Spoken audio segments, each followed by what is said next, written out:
In today's It Takes a Village, we're tackling a tough topic, one that makes many parents uncomfortable and even kids, yet it's one that really needs to be talked about: child sexual abuse. Illuminate Colorado says 1 in 10 children will be sexually abused between 1 and 18, and up to 70% of children do not report it in the first year. I talked with an expert and found there are things you as a parent can do to prevent this from happening. Can you do math that doesn't require using your fingers? Deborah Freeman is a single mother of 3 girls. My girls are pretty headstrong. 2 times 2 is 4. 4 times 2 is 8. Okay.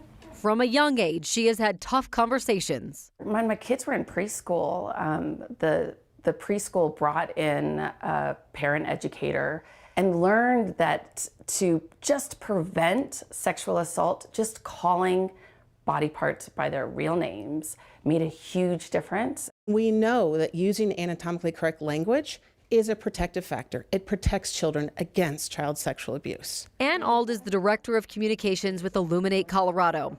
They just published a study giving insight and recommendations for preventing child sexual abuse. 71% of parents were willing to use anatomically correct language once they learned that it was protective. But only 47% of parents surveyed currently do, and there are several reasons why just this one change can make a world of a difference. If there is a child who is talking about something that happened, we may not understand exactly what they're talking about.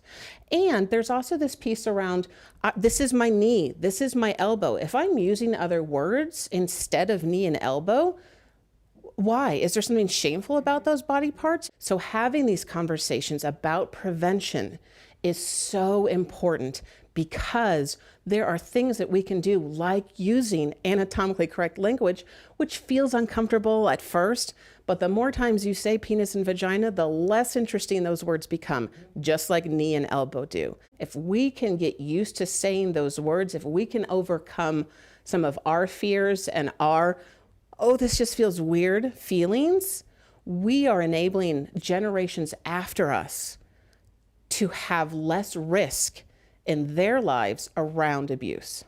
Right? Deborah knows the girl talk isn't always comfortable, but by doing it, So now what? she's empowering her 3 girls to be strong, safe, and survivors. It does not really matter how old your child is. You did not miss the window to start having the conversation and using the correct terms.